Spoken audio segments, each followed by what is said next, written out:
Chapter 2 Troopers. High orbit of Jakku. Researching the class Star Destroyer Ravager.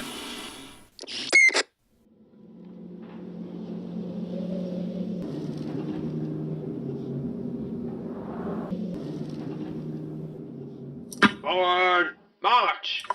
Left, right, left, right, left. The air turned ecstatic in the shade of blazing red and the echoes of 100 soldiers' footfalls clambering through the various halls of Durasteel formations. Men in stark white armor sprinted into the mass, a fire team at a time, weapons and gear bustling loudly in the air. One by one, the various barracks were emptied at an almost synchronized speed, the intercoms adding to the organized madness as venerable officers bellowed every several seconds. This is not a drill. I say again, this is not a drill. We are engaging the enemy. All combat companies, please report to your designated areas. Dark eyes wandered through the passing troopers, the rank and file in their heavy armor indistinguishable from one another, save for differences in their height and body weights, plus the additional gear strapped to their chests. He could only shake his head at the ever-growing feeling riding in the pit of his stomach. He wasn't sure what to call it. It wasn't exactly fear or worry. No, he wasn't afraid. At least, not for himself. FN 2187, or 87, as the others called him, could only shake his head again, pressing his lean but powerfully compact frame against the bulkhead. Even his body felt utterly tense, the red hue of the alarms painting sharply against his dark skin. Many had often compared his physical traits to that of a jungle panther in a hunt, and at the moment, he felt it. He felt ready. After all, this was what they had been training their whole lives to eventually do. But something felt off. So, this is it, huh? He turned around, staring at the speaker in question. Now he understood what he was feeling. He wasn't worried for himself. He was worried for them. For his fire team. I suppose so. He nodded knowingly. How are you feeling, Slip? FN 2003 was not a particularly strong fellow like many of the other troopers he had come to know. He was rather small, almost wiry in his stature. He had a fair and rounded face belonging to a boy rather than a man, and in some ways he was. Though they were the same age, Slip was clearly the one who had fallen behind in the genetic race to produce the perfect soldiers. However, 87 also knew not to underestimate people. Slip may have been physically clumsier than most of his peers as his name suggested, but he was without a doubt the best shooter in his team, and arguably in the entire company. I don't know. Slip's eyes rolled sideways to the floor, his head hanging rather uncertainly. I just don't know. Don't tell me you're getting scared now, Slippy. A boisterous, almost barking fellow roared from behind them, causing Slip to flinch and whip around with his hands ready to fight. FN 2199, or Nines, had that effect at most people. Nines was tall and bulky with a square jaw and facial features. He had deep red hair and sharp blue eyes that had the habit of silently challenging everyone he'd met. More than once, that had resulted in an impromptu lesson in hand-to-hand combat, and generally someone ending up in the infirmary. Tell you what, if things get so bad out there, I'll make a use out of you. I'll use your corpse as a shield. Go sort yourself, Nines. Oh, what do we have here, Fully grown some goats here, ability. A resounding crack suddenly echoed in the room. Nines dropped to the ground, massaging his shoulder gingerly as he growled at his attacker. Damn it, Zeros, why did you silence? FN 2000 was perhaps the stealthiest man 87 had ever met. The tall and angrily tanned figure was always metaphorically perching in the background like a raptor, watching and listening rather than speaking. It was of no real surprise to him. The man practically breathed core regulation, and was a regular at their Holonet auditorium. He was an efficient soldier through and through, but even 87 had to admit the man was dogmatic to the point of discomfort. Zeros glared down at the fallen Nines, his owlish eyes putting him into still silence. He then spoke, his words sharp, harsh, and to the point. You talk too much. Really? Just noticed that now, Mr. By the Book with a stick up your bloody buffoon. Perhaps I should knock some discipline into your skull.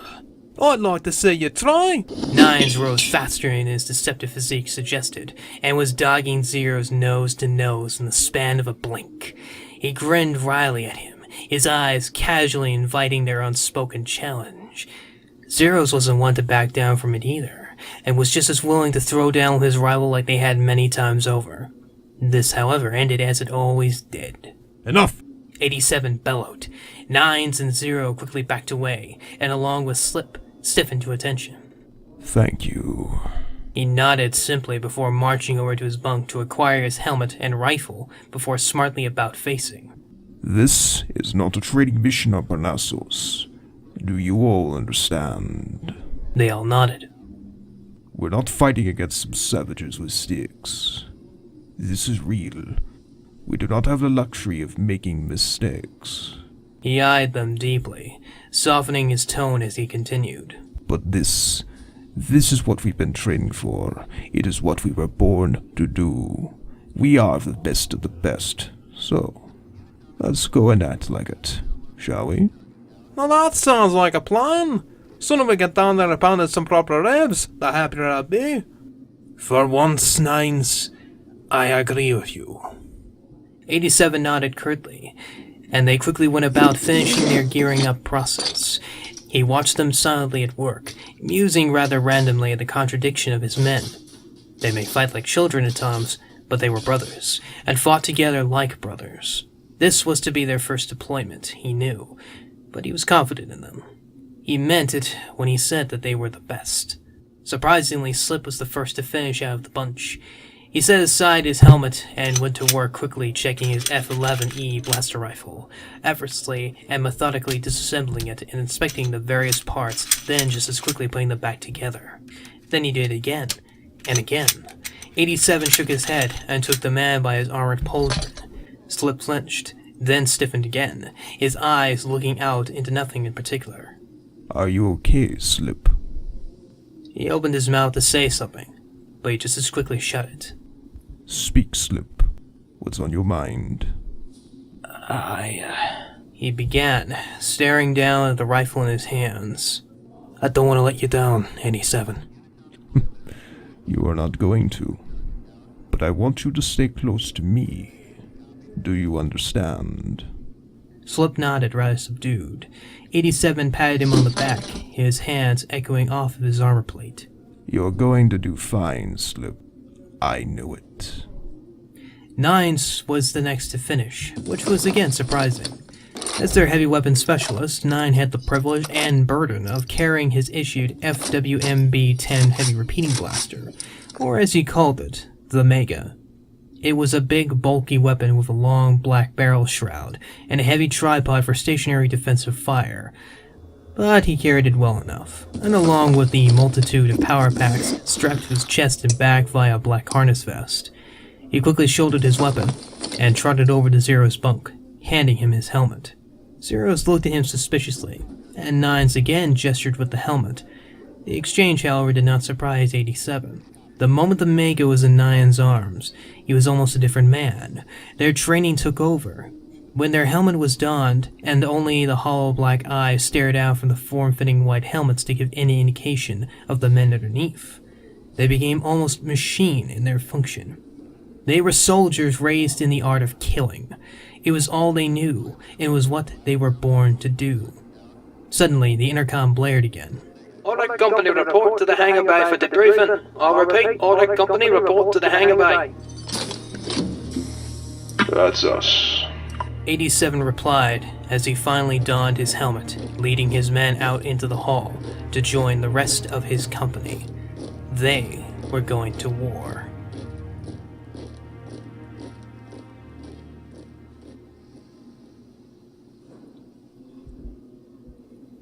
She heard them long before they entered the hangar bay. 64 pairs of footfalls thundering through the tightly constructed bulkheads and blast shields as they marched in thorough, well-kept columns. Officers and non-coms bellowed out commands, and they were executed perfectly. Wheels were performed, and the individual platoons filed off into organized patterns with squads standing shoulder to shoulder at full attention. An officer then bellowed the order to present arms, and the slaps of their weapons against their armor plating sounded out in a synchronized fashion. FN-001, Captain Phasma to her fellow officers, smiled behind her chrome steel helmet. Pride in its purest form ran through her mind as she looked them over from a distance. She marched about them, towering above all in her aged chrome-plated armor and the black velvet cape flowing behind her wake. She inspected them in their full state of readiness, and her smile grew even wider. They were marvelous, perfectly disciplined, and in their armor they looked like the finest masonry. The individual troopers stared at her behind their helmets with the same level of pride, and in some ways, apprehension of her approval. She stopped mid-stride, and ordered rather softly, Take your seats, troopers. As they clambered to the floor, she stared out at them once more, and as per tradition, removed her helmet with a hiss. Phasma, unlike the men and women sitting before her, was not born into the militarized arms of the First Order. Rather, she hailed as the sole survivor of her tribe from the nuclear-ravaged world of Parnassos, where exposure to the chemically charged sandstorms would be enough to melt the skin off anyone not wearing proper protection. Her pale white skin and almost golden hair were stark indications of a woman who hadn't seen the sun past the visor of her helmet. She was hardy in her appearance, a warrior forged of the finest steel, but her icy eyes were utterly soft when she beheld her children. As the crook of her arm brought her helmet to her hip, the company swiftly removed theirs in the purest sign of respect. She nodded at the close-shaven men and women staring up at her, at the woman many of them considered to be their mother. "My sons, my daughters," she began with a voice as motherly as her status allowed. "How wonderful you all look." There was subdued laughter amongst the ranks. She allowed it with a subtle smile. "It has been my honor and my pleasure to train you, to raise you into the finest warriors the First Order and the galaxy could ask for." She then paused in her approach, adding with a small, quickened smile, "I will not lie. You all make me very proud of myself for having produced such handsome-looking killers." Another laugh, another smile. "Now, on the planet below lies an enemy force, proxies fighting on behalf of the New Republic." She said the name with utter disgust. "The remnants of the Jedi's private army, the Antaran Rangers." The faces before her grew hard with determination, respect, but also seething, controlled hatred. They knew well of the enemy's history, men and women, human and alien, who had volunteered to fight alongside the Jedi at the time when the galaxy itself turned its back on them. Their reputation as warriors of unflinching courage commanded well their own apprehension. "Many of these men have been fighting since before you were born. Some of them, as our esteemed intel boys tell me, fought at Endor and Jakku years ago." The mere mention of those names set them back in their days in the classroom, remembering the places of shame that had brought down the Empire of old, the places etched firmly in the minds of every soldier, every citizen within the enclaves of the First Order. "These men are tough. They are determined, but they are also old, past their fighting primes as warriors. You, my beautiful children, shall crush them into the desert floor like the scum that they are." The company cheered with fervor. Phasma nodded in pure satisfaction. She had come a long way from the single surviving child who had helped the First Order gain a foothold upon her scorched world. It was a place where only the strongest could survive, and the perfect ground to create the perfect soldier. After exacting vengeance upon the savage rivals who had taken away her family, Phasma was determined to form a new tribe. A stronger tribe. One that would take the galaxy back from those who had abandoned her people generations before. One to take her revenge. Now, I must remind you that these men are merely proxies. As such, we are not yet at war with the ones who command them, so our presence here must remain an absolute secret. We shall show no quarter, we shall show no mercy. We shall descend upon them, and we shall exterminate all who stand in our way. Once more, the company roared in approval, all except for two. 87 had mimed the appearance of shouting, but no words had come from his mouth. His eyes darted sideways, and he noticed that Slip was doing the same. Their eyes met for the briefest, yet most meaningful of moments. The silent conversation played out between them, the wariness of the jingoism chanting around them, and yet the urging to do their duty the best they could. They took no pleasure in the prospect of slaughtering all who stood in their way. But they knew as soldiers, their responsibility dictated that they were to follow the orders of their superiors and complete the mission before them. As brothers, however, their greatest responsibility was to each other, and the promise to get the other out alive. 87's was all more pressing than this, however. His mission, his own personal command, ordered him to get all of his men through this in one piece to fight another day. He would do his duty, but he would not fall prey to fanatics. His men mattered far too much for him to ever fall to that trap. Phasma then produced a holonet display of a weathered man deep within his old age, waving it in her hands.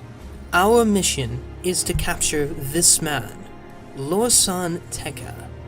Lorsan is an archaeologist, a man who digs up old bones and ruins, and apparently he has found something that my superiors have taken a great fancy to.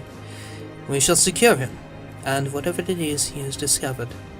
Once both are in our possessions and any witnesses have been silenced, we shall extract and leave this system before the New Republic comes knocking.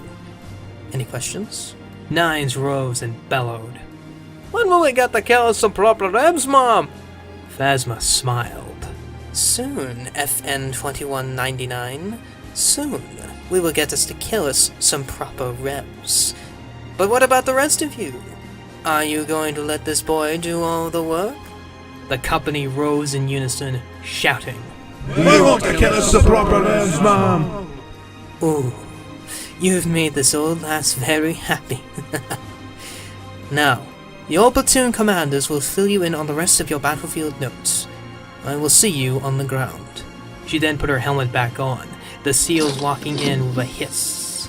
Her voice thundered through her filter voice comms. Dismissed!